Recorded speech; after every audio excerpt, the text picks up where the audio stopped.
So let us start. So we'll start with the topic called single phase transformers.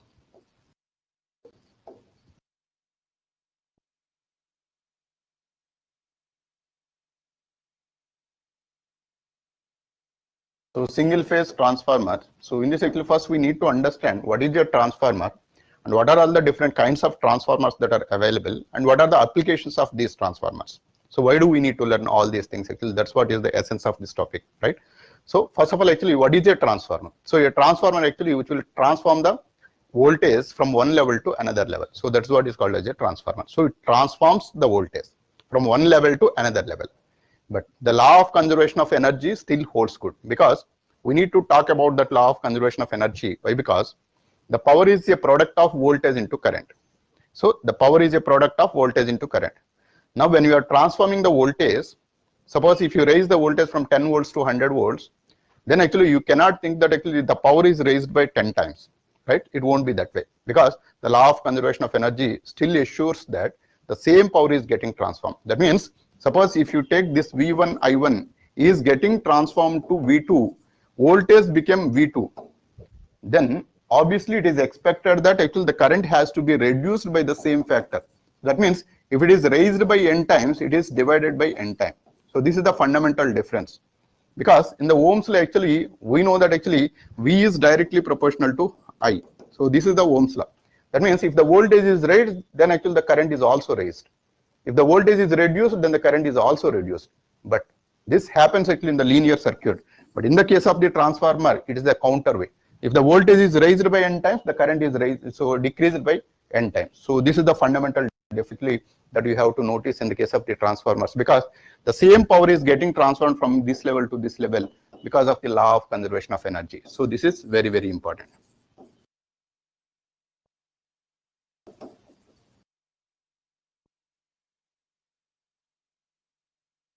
So law of conservation of energy, right?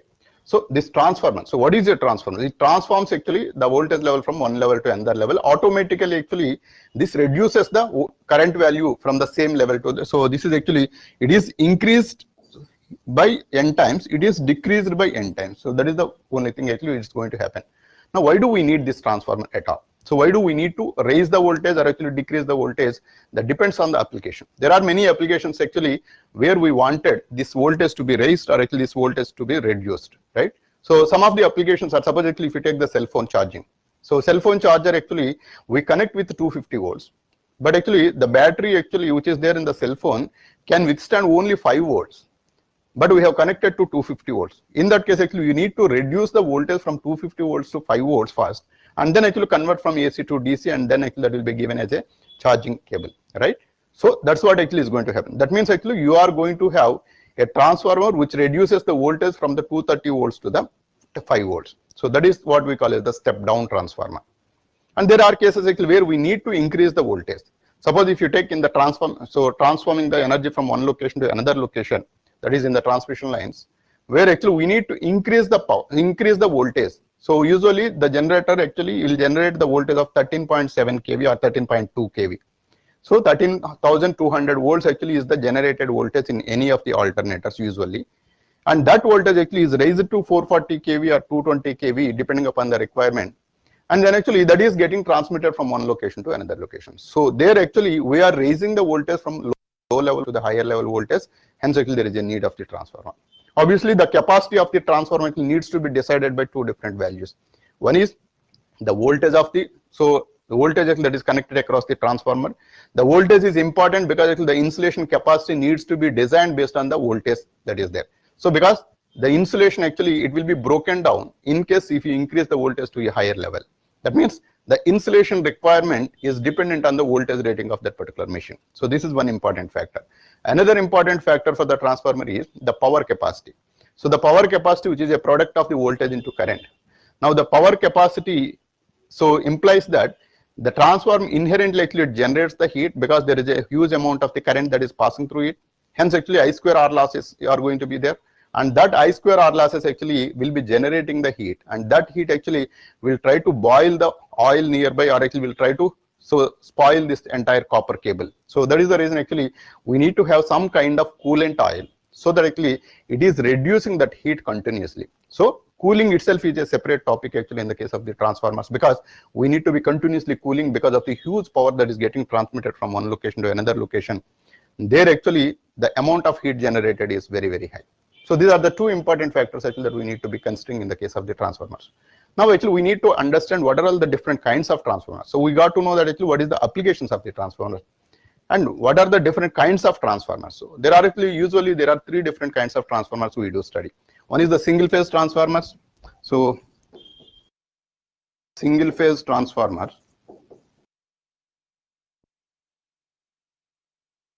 The second one is three phase transformers. And the third one is auto transformers.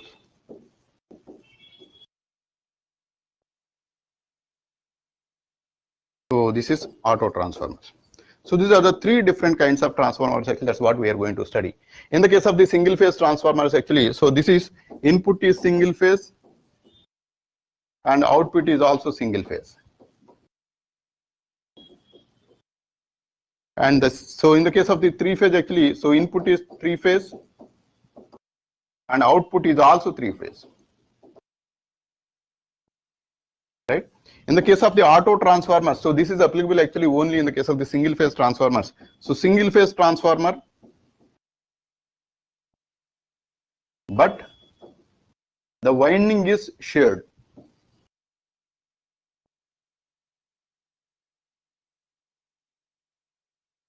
Shared between primary and secondary. So the same winding actually is used for both for the primary and the secondary. That is the reason actually we use this. So shared winding between primary and secondary.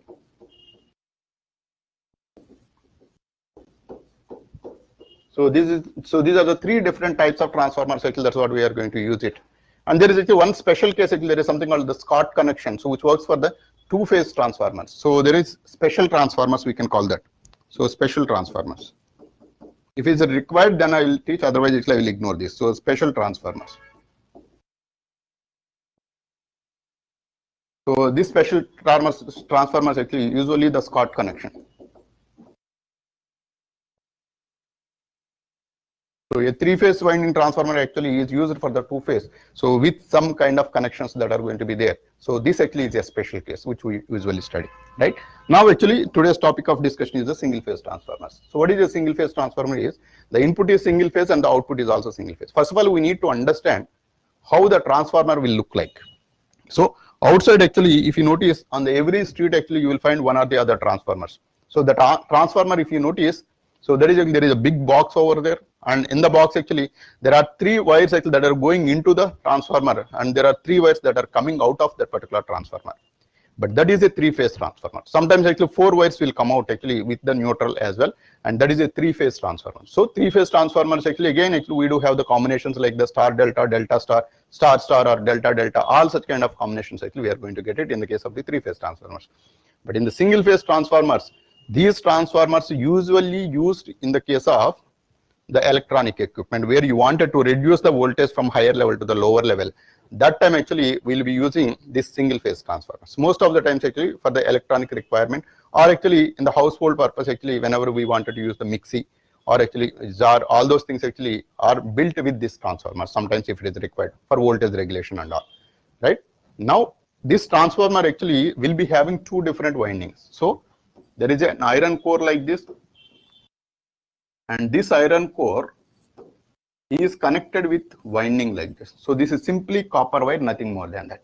Even here also there is a copper wire actually that is connected like this, and this is winding which we call this as the primary winding.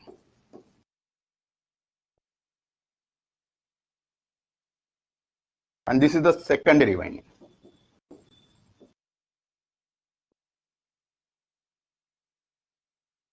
Primary winding and the secondary winding, right? And this is called as iron core, right? So this is the basic structure of a transformer. So transformer will be exactly the same thing, right? So this is actually core type transformer, actually we call this is core type transformer. And this is a single phase transformer.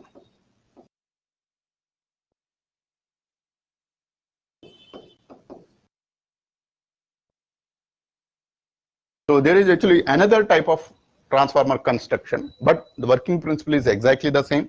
That is, shell type transformer actually will be like this.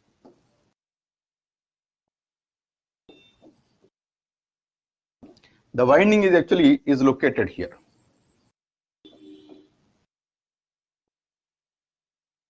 So this is primary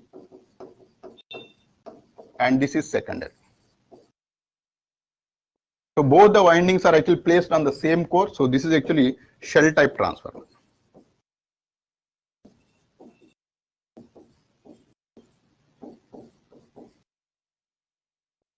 Right, so this is the shell type transformer. So these are the two different types of transformers actually usually by construction actually it will be there. And as there is a winding here, we will be connecting a voltage here V1 and we are expecting a voltage V2 across this particular terminals. And in this particular process, if you supply a voltage here, obviously it is expected that there is going to be a current that is passing through this particular winding. And this winding actually will induce certain amount of the magnetic flux. This magnetic flux, because there is an iron core here, which is a ferromagnetic material, and entire flux, whatever is induced in this, so this is going to be traveling in this particular manner, and then actually it will complete the closure circuit like this. So the flux that is going to be induced, which we call this as the main flux, phi m, right? So this main flux actually is traveling in this direction continuously, and as this is an alternating current which we are going to supply, hence actually there is an alternating magnetic field that is going to be induced, and that magnetic field actually will come in this direction, and then actually it will try to intersect with the secondary winding as well. The same magnetic flux when it is intersecting here and intersecting here together, and this will be, which we call this as the mutual induction between these two, because the same flux is actually trying to intersect with both of these windings, and it is going to induce an EMF here E1, and it is going to induce an EMF here which we call this as E2. So this is the actioning of the transformer. We just connect to an alternating current source, and there actually this actually trying to get the supply, and then actually it will induce a magnetic field. The magnetic field, whatever is induced by the primary winding, is traveling along this particular core, and it will try to intersect with the secondary winding, the same flux. Hence actually due to the mutual induction nature, this transformer actually is trying to induce the voltage across the secondary winding. Now if you notice, there is no direct connection between these two. So electrically isolated but magnetically coupled. So this is the fundamental nature. So electrically isolated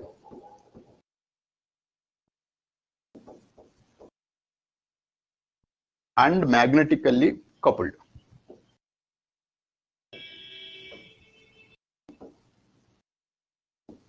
This is the structure actually of any transformer. Even this here also, so there is a magnetic flux here actually that is going to be induced by the primary winding. The same flux is getting traveled in the secondary winding as well.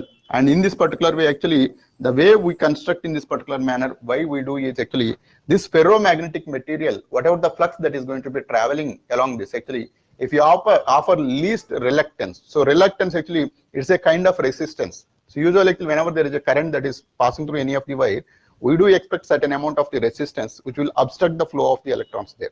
Now exactly the same thing actually if you replicate it here, the magnetic flux that is going to be induced here, and that magnetic flux actually, so it is induced due to the MMF. So MMF is a terminology that is going to be used in the case of the magnetic fields. So this is the magnetomotive force. So this magnetomotive force actually it is an equivalent term for EMF. So electromotive force. So electromotive force actually will try to motivate the electrons. So here actually it will try to motivate the magnetic flux. So that is the MMF. So this is actually usually we calculate with N into I. So this is what we call as the ampere turns sometimes. So ampere turns is nothing but the MMF that is going to be induced. And that actually will try to travel this particular flux in this particular circular manner to offer the least reluctance path. So least reluctance path is nothing but least resistance to flow this particular flux. So that is, it has to be more of magnetic nature. So that is more of ferromagnetic nature. Then it will offer least reluctance path for the flow of the flux that is traveling. So if you offer least reluctance path, then actually rather than leaking to the surrounding air, the entire flux whatever is going to be induced in this particular core is trying to intersect with the secondary winding without any leakage because of high magnetic nature of this particular material. So that's why actually, so this is actually sometimes even called as mu is equal to infinite, which is called as the permeability. So permeability actually, if it is infinite, then the reluctance is zero. So that is the meaning of it. So that means actually it is offering least reluctance path for the magnetic field. So that is why actually in the some of the electronics equipments actually this type transformers are adapted, but essentially the working principle is exactly the same, right? Now let us see what are all the different things actually that are there in this. Now in this actually we are applying the supply voltage. There are 4 different voltages that are there here. So yeah, so that we need to keep it in mind. So this actually so this is the voltage that is applied from the external source, and this is the EMF that is induced within this particular primary winding, and this is the EMF induced in the secondary winding. And after we connect to the load, there is certain amount of the voltage that is getting dropped in between, and then finally actually we do get the terminal voltage. So this is the EMF induced, and this is the terminal voltage we take it outside, right? So this is the EMF induced here, and this is the supply voltage whatever we have given it here. So there are 4 different voltages, that's what we are talking about, so that we have to keep it in mind. And the amount of the current drawn from the source, actually this is what we call as the primary current, so which we usually call as I1. And the amount of the current that is connected to this particular load, it will drag certain amount of the current, which we call this as I2. So I1 is the input current and I2 is the output current. But there are other current components that are going to come down the line. So that actually we need to understand clearly, and the modeling of the transformer is very, very essential for understanding the power systems. So that's why actually we will be modeling this transformer as a circuit. So the way actually we do in the case of the transistors, equivalent circuit in the H parameter model. So exactly more or less actually similar thing we are going to do it. So there is something called the leakage flux, and there is called the leakage resistance, and there is something called the actual winding resistance and the flux. So all such kind of terminologies which we are going to discuss in this particular aspect. Right? Now this transformer, ideally if you assume it, whatever the supply voltage we give it here, the same voltage is actually getting dropped across this one, and the same voltage actually is getting induced here, actually, which we call this as actually the supply voltage is across this particular one. And then actually assume that there is no leakage, so there is no leakage flux. So that is the fundamental understanding, meaning whatever the flux that it is going to generate, the same flux actually it is traveling in this particular circuit, and then actually it is trying to intersect with the secondary one. So that means 100% of the flux induced here, actually this is traveling and then actually so intersecting with the secondary winding, that is the primary assumption. So as an ideal transformer,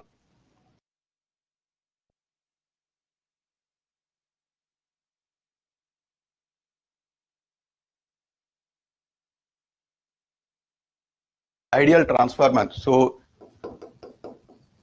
it will have infinite permeability,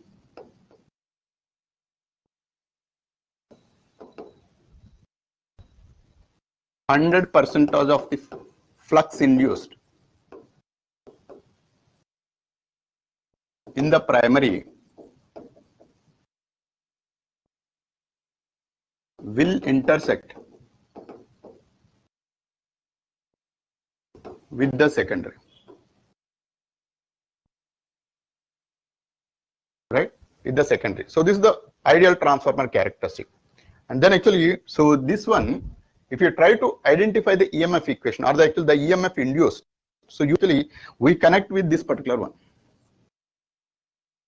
So this is the primary winding, and this is the secondary winding. So this is V2 and this is of V1, and the EMF induced here actually this is going to be of E1. Now let us see, if you apply a voltage of V1 under no load condition meaning we have not connected any load in the secondary. So transformer under no load.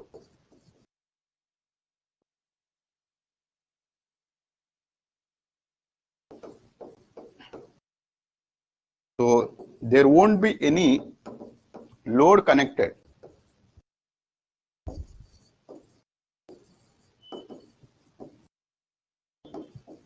at the secondary.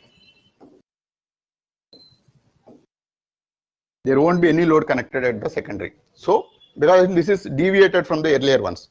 So whenever actually we talk about any DC machines or actually any kind of machines we talk about, no load meaning there is no load actually that is there on that particular machine. But here in the case of the transformers, no load meaning there is a primary connection already connected to the supply, but the secondary is not connected to any of the load. So this is very important to understand. That's exactly the reason actually in the case of the transformers, it's not like the efficiency whatever we calculate in the case of the DC machines. There is something called all-day efficiency. All-day efficiency in the case of the transformers only we do discuss. The reason being the primary is always 24/7 actually it is connected to the source. But the secondary we may connect the load, actually we may not connect the load. That means there is going to be a power consumption throughout the day, 24/7, even though we have a load on the secondary or not. So that is the reason actually we do calculate the all day efficiency. So we do consider the number of hours actually which is there in the secondary where the load is connected, and 24/7 actually the primary is connected to the source until there is going to be a no load losses that are going to be there always. So this actually needs to be taken separately in the case of the transformers only, not in other machines. And then actually, so load. Under no load actually the EMF whatever we see, let us say it is connected to the supply voltage of V1, then obviously it is expected that there is a current of I actually that is going to be traveling in this. So I naught is the primary current usually we do under no load. So this is the terminology. I naught is the primary current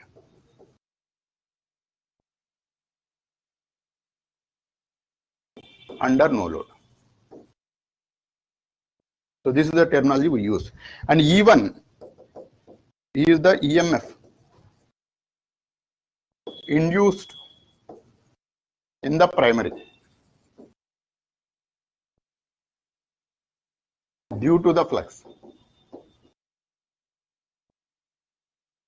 E2 is the EMF induced in the secondary. Right? So these are the EMF, and V1 is the supplies.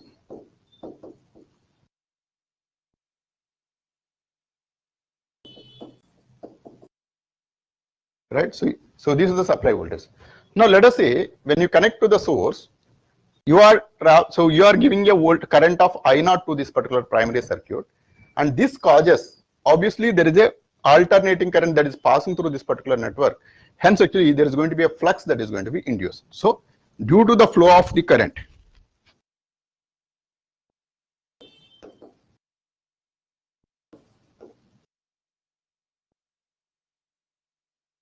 due to the flow of the current in the primary,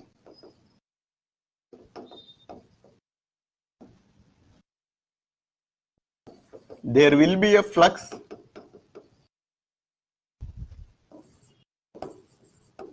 induced in the primary winding.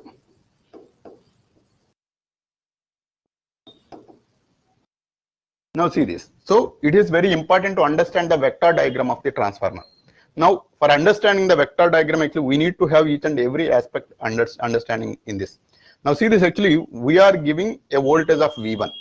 Let us say the voltage vector diagram. So let us say this is of V1. So this is how actually we usually represent. Rather than taking horizontal, the reference actually we take vertical in the case of the transformers because this is convenient.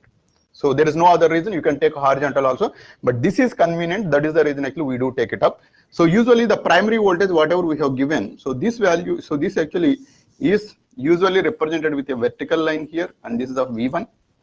And then due to the supply voltage of V1, there is going to be a current that is passing through. And if you notice in the case of the transformers, this is purely winding. So we assume that there is no resistance. For now actually for ideal transformer, we assume that there is no resistance, there is no leakage reactance. So that assumption is also right. For ideal transformer,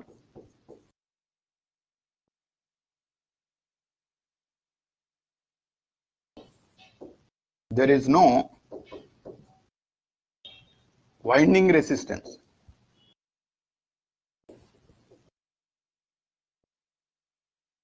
And no leakage reactance.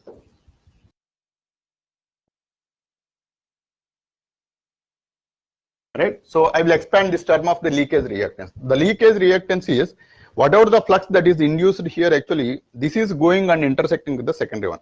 What if certain amount of the flux whatever is induced here, actually it is not intersecting with the secondary, but it is intersecting with only the primary. So there can be cases like this. Suppose actually if 100% flux is induced here, 90% actually is intersecting with the secondary, which we call this as the mutual inductance, and then actually 10% of the actually is induced here, and then actually it will travel here through the air gap flux. So this is called as the air gap flux. So this flux actually induced here, and actually it is not traveling through the circuit. So if it is traveling through the circuit, then actually this flux might have intersected with this secondary winding as well. But this is not what is happening. So certain amount of the flux is actually getting wasted, and this is called as the leakage flux. So this is the leakage flux. Now when the secondary is connected to the load, then actually there can be a flux which is induced even here also, because the flow of the current is there in the secondary as well. Under no load, there won't be any flux. So in the secondary actually, which will oppose the original flux. So if there is a load that is that is connected to the secondary, there is going to be a current flow in the secondary. That current flow will induce as a magnetic flux again in the secondary, which will oppose the original magnetic flux. Essentially, both together actually will decide how much is the flux that needs to travel in this, which is called as the mutual flux. And in the process of the secondary flux induction, there is going to be a flux actually that is going to be leaked even here as well. So these magnetic flux actually are getting leaked over here as well. But there is a major portion of the flux actually is getting traveled throughout this particular circuit. So this major portion is essential for both the windings. And this is actually causing the transmission of the voltage from one level to the another value. But this leakage flux actually is there only in the secondary. This leakage flux is there only in the primary. Hence actually this needs to be externally modeled as an inductance here. And this needs to be modeled as an inductance here as well in the secondary. So this actually, the voltage that is going to be induced with this leakage, which we call this as the leakage voltage that is going to be induced. Hence actually, this is the self-inductance voltage. The voltage across this is self-induced.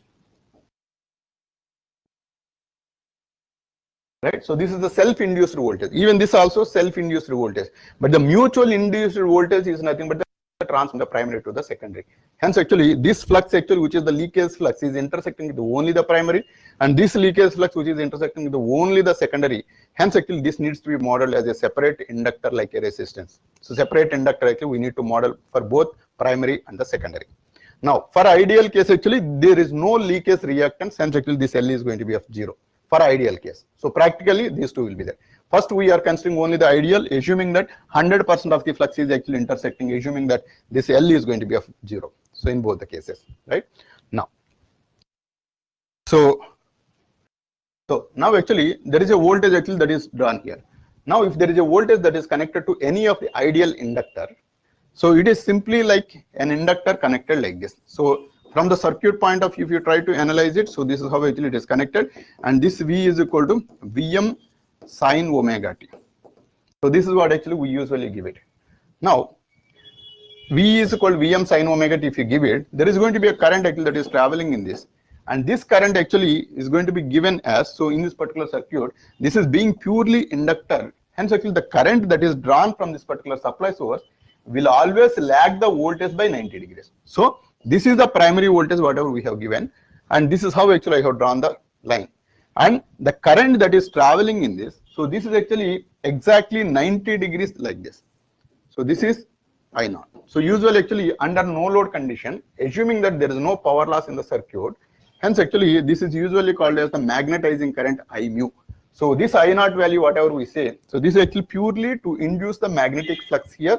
Hence this is actually can even be, so under no load condition actually we can consider this as I mu. So this I mu usually a sum of two different components which we model it magnetically. One is the magnetic and another is IW. So this is magnetizing current.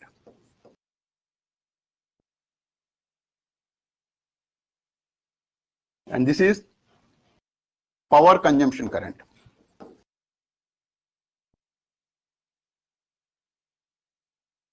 Now for ideal case actually we say that the entire current is of the magnetizing current, and this magnetizing current actually is drawn at an angle 90 degrees to the horizontal one.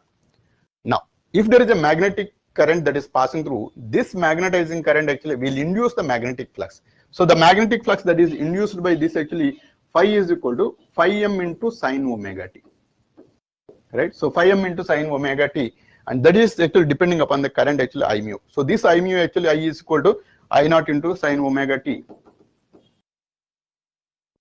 So if this is the current, then obviously actually there is going to be an in phase flux that is going to be induced in the winding. So that in phase flux actually whatever is induced in the winding, that flux will intersect with the primary winding. So first actually we have connected to the supply source, and this supply source actually is supplying a current, and that current is intersecting with the primary winding. So current actually is inducing the flux. So the flux induced, so the voltage supplied and this current whatever is drawn are actually at an angle of 90 degrees. So V is taken vertical and I is actually coming out to be horizontal because actually it is lagging by an angle of 90 degrees, being it is a purely an inductor. From the circuits actually we learned that if it is a pure inductor, it is going to lag by 90 degrees. Now, the lag by 90 degrees actually in that particular direction, there is going to be a flux that is going to be induced. So the flux, whatever is induced here, will try to intersect with the primary winding. That primary winding actually, there is going to be a voltage that is going to be induced, and that voltage actually, which we are going to do it. So that is, so minus N into d phi by dt. So this is actually, this N is nothing but the number of turns. And if it is in the primary, then actually it is going to be of N1. If it is of the secondary, then it is going to be of N2. Now this is being the primary, so this is minus N1 into d phi by dt. So this negative sign is for as per the Lenz law. So Lenz law always says that the EMF induced is such that always it tries to oppose the cause of its creation. So that is the fundamental nature of any flux that is going to be induced. So minus N1, so minus is coming because of that fact.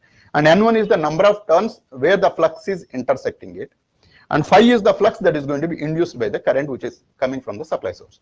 So the supply source current actually, if it is supplied with a flux like this, phi m into sine omega t, then this value is going to be of minus N1 into d by dt of phi m sine omega t. Phi m sine omega t. So this is minus N1 into phi m and derivative of sine omega t. So derivative of sine omega t is cos omega t. So omega into cos omega t, right? Now, so this is minus N1 into phi m into omega into sine cos omega t. Cos omega t, what I write is minus N1 phi m omega into, so this is sine 90 minus theta. 90 minus pi by 2. Now, if you take this minus sign into the inside of the sign, then this is going to be of N1 phi m omega into sine of omega t minus pi by 2. Now, it gives a clear-cut idea that the EMF that is going to be induced 90 degrees lagging the flux. So that means the flux direction is horizontal. The EMF induced actually will be downward like this because actually it is again lagging by 90 degrees to the flux. So the primary voltage is given vertically, but the primary EMF induced supply voltage versus the EMF induced actually will be exactly opposite to that one. And this is the magnetizing current actually that is drawn in this particular direction. So this is actually usually called as I mu. So this is the EMF induced. So this is called as E1. Now, the flux whatever is induced, that will be traveling through the core of the transformer, and it is even intersecting with the secondary as well. So hence actually the secondary also actually will be intersecting with the N2 turns, but of the same flux. So hence actually E2 is equal to minus N2, and being the same flux, so this is of d phi by dt. So this value, so is going to be of E2 is equal to, again coming from the same principle, so N2 into phi m into omega into sine of omega t minus pi by 2. So meaning even E2 also exactly follows the same line.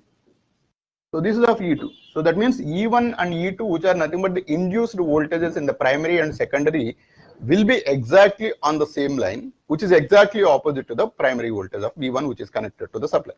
So V1 is different, E1 is different, and E1, E2 are actually the induced voltage which will be always in phase. But this is primary winding, this is the secondary winding induced EMF. And the currents that are drawn actually will be corresponding to the connection of the load. So depending upon the primary winding resistance and the secondary winding resistance and the secondary load, together actually will decide the amount of the current and the direction of the currents with respect to these particular voltages of E1 and E2. Got it? So this is actually now actually this is the EMF that is going to be induced. Now if you notice, so we have got E1 is equal to pi N1 omega sine omega t minus pi by 2, and E2 pi m N2 omega sine omega t minus pi by 2, right? If you take the ratio of this, so E1 by E2, if you take it, and this is going to be of, so all the things, phi m will cancel, sine omega t minus pi by 2 will cancel, and omega will cancel, and we left with N1 by N2. And this is called as the transformation ratio. Transformer ratio or winding ratio or transformation ratio.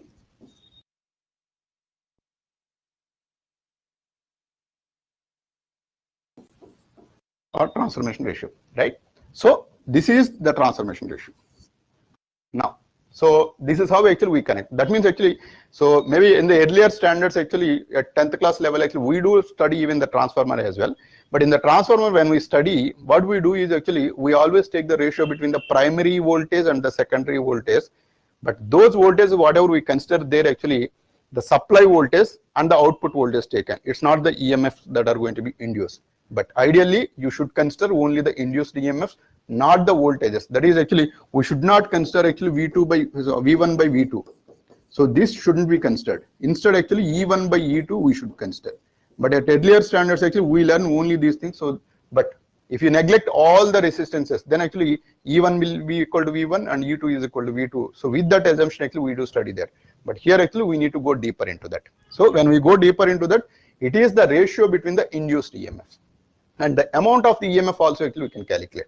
Now see this actually phi m into sine omega t. So phi m into omega t minus pi by 2. So this is actually the flux.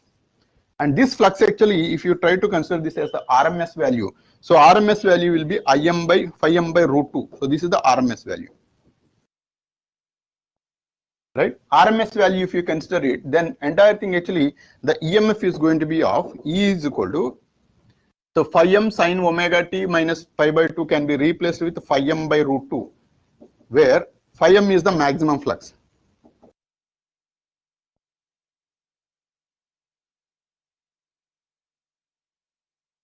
So maximum flux, because this is a sinusoidal waveform, we need to consider the maximum flux value. So phi m by root 2 into n1 into omega. N1 into omega is actually 2 pi times of f. So 2 pi by root 2. So this value actually, usually this is 4.44 times of phi m into f into n1. And this is the EMF induced in the winding. So this is in the case of the primary. And the same thing actually, you can even consider E2 is equal to 4.44 times of phi m into n2 into f. So this is actually E2. Got it?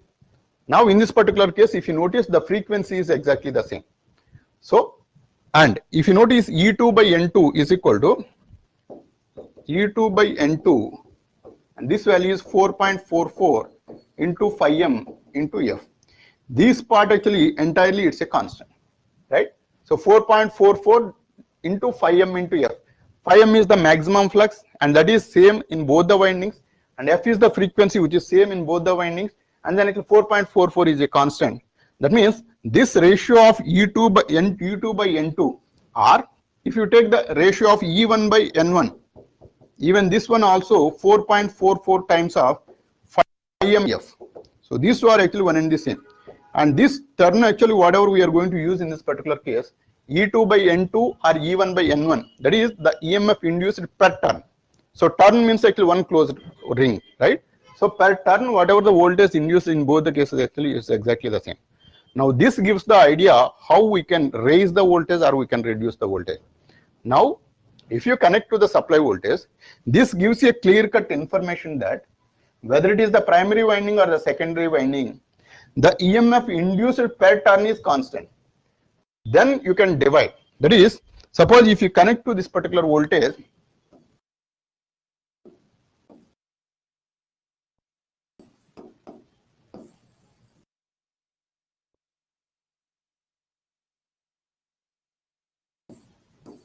right? So this is actually, this is of V1 and this is of V2, and the EMF induced here it is E1 and the EMF induced is here is E2. Now the voltage per turn, that is E1 by N1 and E2 by N2 are one and the same. So that means if you apply 100 volts here, and let us say there are 100 different turns that are there, then E1 by N1 will be 100 by 100. So this is going to be of 1, right? So this is 1 volt per turn. Now in the secondary, so I have got the flexibility to have more number of turns. let us say 1000 turns actually I made it with the winding. So if it is 1000 turns, being this E1 by N1 is exactly equal to E2 by N2, the same 1 volt per turn is there here as well. Hence actually it is going to induce a voltage of 1000 volts. See, directly you can increase the number of turns, you will get more voltage. You can reduce the number of turns, you will get the lesser voltage. This is the basic operation of the transformer. Because of the ratio of E1 by N1 is same in both the cases, that is the reason actually we are getting in this particular format. So this is the voltage per turn is actually constant. So the EMF, whenever we wanted to calculate, we have to use this particular formula 4.44 5m into F into N1. So it is N1 for E1, N2 for E2. Got it? So this is the EMF induced. Now, so if it is a step-up transformer, then actually it is going to be raised. So that means actually we have actually 100 turns here and we have 1000 turns here. That's what we call it the step-up transformer. Step-down transformer, if you have actually 100 turns here and only 10 turns in the secondary, then if you supply 100 volts here, actually you will get only 10 volts outside. But as I said earlier, the law of conservation of energy still holds good. So the law of conservation of energy which says that, and the amount of the current drawn is going to be of E1, and the amount of the current drawn by the load is of E2. Then when there is a load currents that are traveling, then this ratio of the power is going to be of primary power is equal to, so E1 I1, and the secondary power P2 is equal to E2 I2. Now obviously the P1 should be equal to P2 because of law of conservation of energy.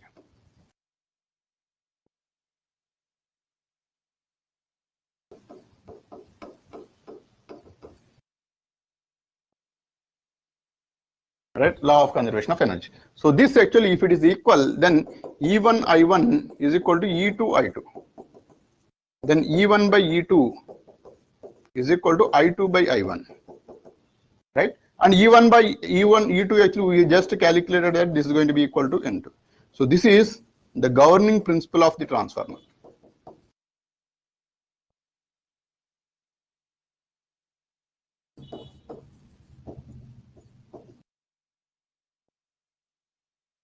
Right, so this is the governing principle of the. So E1 by E2, but I2 by I1 and N1 by N2.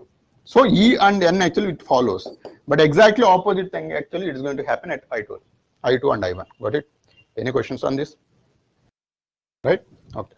So now actually we understood how the transformer is working on, and now actually we will introduce one by one. So one important fact that we need to understand in the case of the design of the transformers is, so reduction of the eddy current losses. So that is actually one important aspect. Reduction of the eddy current losses, as I explained in the case of the DC machines, the same thing actually it happens here as well. So that is, so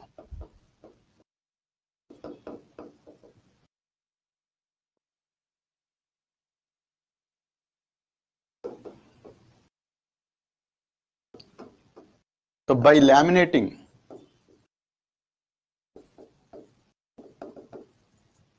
the winding, the eddy current losses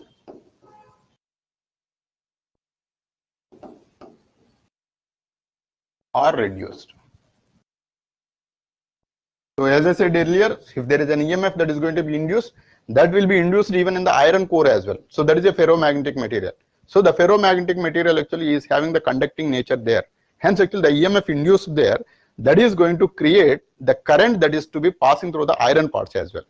So because as per the Faraday's laws of electromagnetic induction, whenever there is a conductive material under the influence of any magnetic flux which is changing continuously, we are going to induce certain amount of the EMF there. But the EMF induced within a larger area of cross section. Hence actually it is going to offer very least resistance. Hence there is a huge amount of the circulating currents that are going to be developed. So that means this iron core, if you notice, so this is the iron core. Now this is the winding. See this, the winding actually is inducing the flux, and the same flux is intersecting with this winding which is made up of copper. At the same time, the same winding is even intersecting with the iron parts which is made by this particular core. So this is actually the core, right? So hence actually there is going to be EMF induced in this particular iron core. But this iron core actually is of this much size. Suppose actually if you take, so household transformer like in the batteries, right, radios and small equipments, if you take it, the transformer core actually will be of this much size. But actually if you take outside transformer, actually that is of this much size, each core. So this much size actually, which is nothing but the area of cross section. See, this is the area of cross section. And as the EMF is induced, hence actually there is going to be huge amount of the current it will pass through.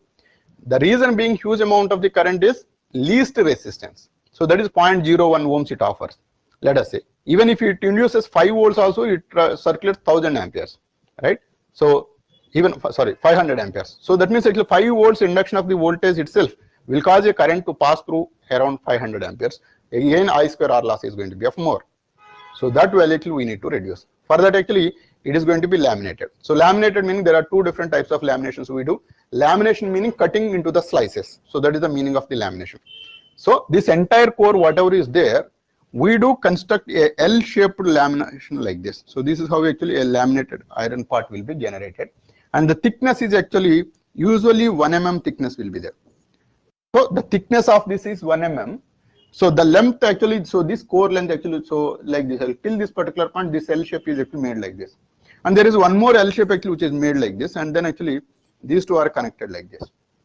So like this actually these are laminated. Now each of thickness of 1 mm, and then actually there is a gum actually that we paste it here, and then actually there is going to be one more lamination we are going to put it. Like this actually on top of one actually we are going to put one by one. And that gum actually it is going to be of insulation gum. So that means it is isolating each and every iron piece. So that actually the area of cross section is only 1 mm and this particular length. So 1 mm and this particular length actually will be of least area of cross section, hence high resistance is going to be there. So in that way, by laminating the core actually we do reduce the circulating currents, and then actually we do reduce the eddy currents. And hysteresis loss also it will be there as it is, because actually there is going to be an EMF that is going to be induced due to the magnetic flux. That magnetic flux is again actually I have given the formula that is actually phi m into sine omega t. This is the magnetic flux. So phi m into sine omega t. And this magnetic flux, if you notice, so this is rising in the positive direction and going in the negative direction, again rising in the positive direction. Like this actually in each and every cycle, it is going to magnetize in one direction and opposite direction. So two times actually. So one in the positive direction of the magnetization, one in the negative direction of the magnetization. Meaning if the top part is of north pole in the first half cycle, then the bottom part will be north pole in the second half cycle. That means actually north is going this way and again coming back in this way. So going this way and coming back this way. So like this actually there will be a continuous change of the magnetic flux direction here. Due to the voltage that is supplied here actually, this is going to change continuously magnetics. So that changing magnetic flux actually is causing to induce the EMF, because there has to be a changing magnetic flux that needs to be there whenever there is a EMF that needs to be induced. So time dependent function needs to be there. So that time dependent flux is going to be induced, which is nothing but phi m into sine omega t, right? Now this is the nature. Now due to this changing magnetic field nature, so there is going to be obviously magnetization loss will be there. That is nothing but the hysteresis loss.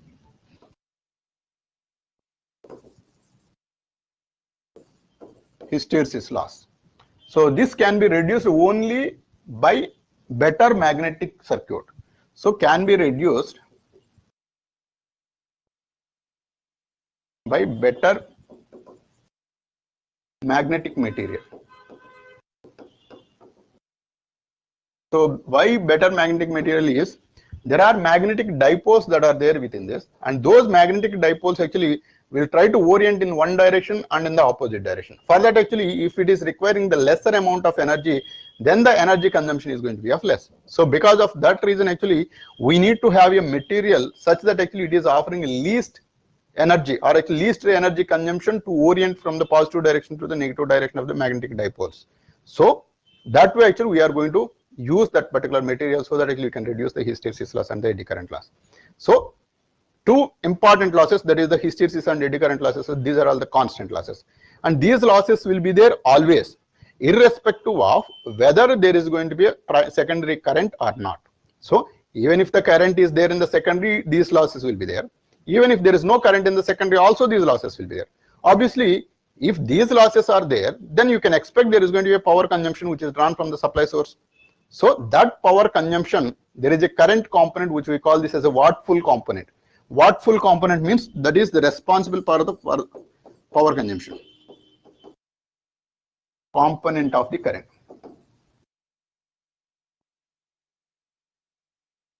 Right, so this is usually represented with IW. Now this IW is actually the wattful component. Wattful component means the amount of the current drawn only to consume the power, or actually only to meet these constant losses of the hysteresis and DC current losses. So this current has to be drawn from the supply source itself. Now, so this value of the current, whatever it is drawn, and this value of the current actually as it is passing through this, and this is actually IW. Earlier actually for the magnetization purpose, or actually only to induce the magnetic flux, actually it is inducing certain amount of the I mu. So this is actually, it is taking certain amount of the current which we call as the magnetization current. In the vector diagram actually, that's what actually I have shown this as. So this is the magnetization current which is there in the horizontal direction, IW. Sorry, I mu. So I mu is there in the horizontal direction. And IW is the responsible component for the power consumption, right? Now the power consumption actually, so this is actually in phase with the voltage, because actually that is the amount of the multiplication of V1 into IW. This is the actual power consumed by that particular no load circuit. And still if you notice, there is no load connected on the secondary, but still there is a power consumption. So under no load also there is a continuous power consumption. So this is of IW. Now the sum of these two, that is the vector sum of these two, will be the actual current drawn. So this is what we call as I naught. So this I naught actually, there is a horizontal component, there is a vertical component. So usually we take the direction of this I naught actually. So this is the angle with respect to the primary voltage, which is of V1, which is the supply voltage. And this is called as the power factor angle. So this is no load power factor angle.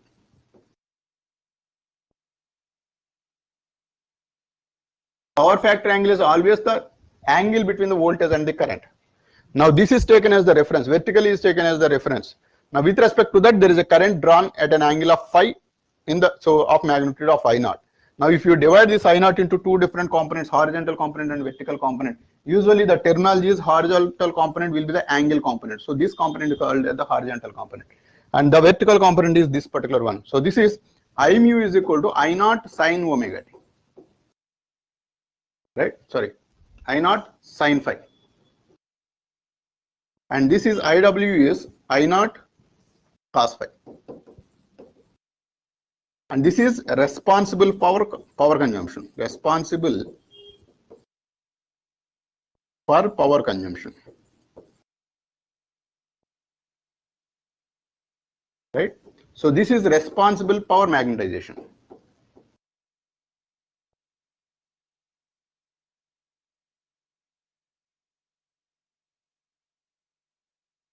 So responsible for magnetization, right? So these are the two different components actually that are going to be there. Now if you want to model this, so now actually you wanted to model as a circuit.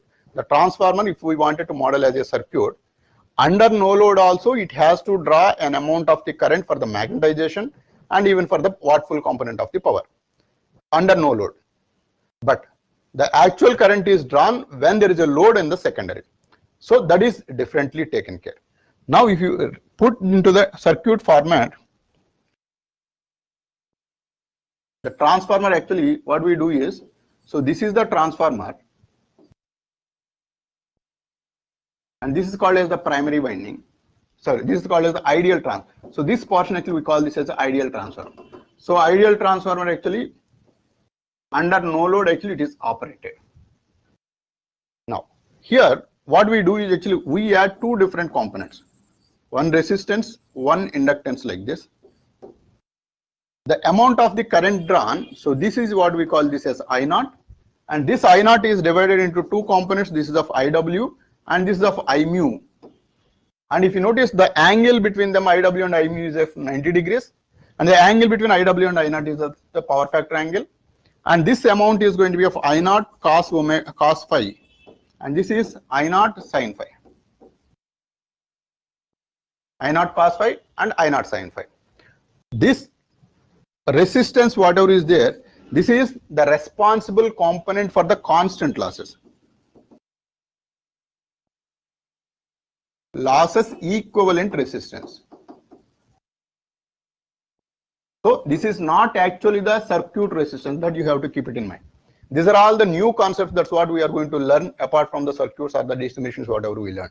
This is actually we are representing as a resistance, but it is not actually the resistance. This resistance we brought in because of the reason that there is a constant loss component of the power, And that loss component we are treating as a copper loss component, though it is a constant loss. So that actually we are keeping, because actually this way of representation of the circuit is important for us for the analysis purpose. That is the reason actually we brought in this particular resistance. And the second one is there is a magnetizing current component as well. The magnetizing current component is responsible to induce the magnetic flux, but it won't consume any power. So that is the reason actually we replace with an inductor. So this is called as the magnetization inductance. So this inductor actually we will be calculating based on this particular value. Now this is connected to the supply source. So this is connected to the supply source. Now see this, all the functionalities whatever we have analyzed actually is realized now. Under no load, assuming this is an ideal transformer, so this actually induces a voltage of E1 and this is induces a voltage of E2. And even if there is a load or not on the secondary, but still there is a load actually that is going to be, so there is certain amount of the power that is going to be lost on the primary and the secondary together. So but it's not responsible for the windings. So that actually the loss is due to the core. So the core actually is having two different aspects, that is hysteresis and eddy current losses. Those losses actually you need to represent in the circuit format as a resistance. So that resistance actually is calculated and kept it here. And the inductance is only to generate the magnetic flux. Actually it is going to be drawing certain amount of the current, but it's not actually consuming any power. So that actually wattless component of the current is actually drawn as a parallel circuit. So these two are actually represented in parallel because actually both has to be there simultaneously. So we don't put it in the series direction. Why? Because this current is different, this current is different. That is the reason actually we keep it in parallel. And this is only for constant loss and the magnetization part actually taken care. But the actual winding resistance is still there. So that is actually the winding resistance, because we made up with certain amount of the copper. That copper actually will have its own resistance. So that resistance actually we need to represent externally. So and then actually the secondary winding also will have its own resistance, because that is also made up of copper. So that needs to be represented again. And then actually there is going to be a leakage flux also. In the ideal case actually we don't consider the leakage flux. But as I explained earlier, there actually I said that there is certain amount of the flux which is induced in the primary winding, but it's not intersecting with the secondary. Hence actually there is going to be a self-inductance for that particular leakage flux itself in the primary winding. That needs to be represented as a separate leakage reactance in the primary. So that means there is going to be a winding resistance here, and there is going to be a leakage reactance here. And even the secondary also there is going to be a winding resistance here, and there is going to be a leakage reactance here. So these values actually are there as it is. So this is R1. So usually it is represented with R1, and this is what is represented with X1. And this is R2, and this is of X2. So R2 plus JX2. And this is R1 plus JX1. This is the primary winding. So Z1 and this is of Z2. Right? So this way a transformer can be represented with all these components. So this needs to be understood. Got it? So this is ideally represented only for the raising of the voltage or actually falling down the voltage. But other components are actually needs to be taken care. And this is one level of expertise. And the next level of expertise is actually this entire transformer actually I wanted to brought it into a single resistance. So that's why actually I need to transform this secondary winding resistance to the primary, or the primary winding resistance to the secondary, because essentially a transformer takes the supply from one source, but actually in the primary also there is a voltage that is induced, and in the secondary also there is a voltage that is going to be induced. So that actually the resistance can be represented throughout on the primary, or actually can be represented throughout on the secondary as well. So that actually a little bit of higher expertise needs to be there, right? So that actually that conversion we need to prove it. So that understanding needs to be there, because that is very essential even in the power systems as well. Got it? So this actually I'm going to take it up in the next class. So if you have any questions till this point, you can ask me now. Any questions? Right? Okay.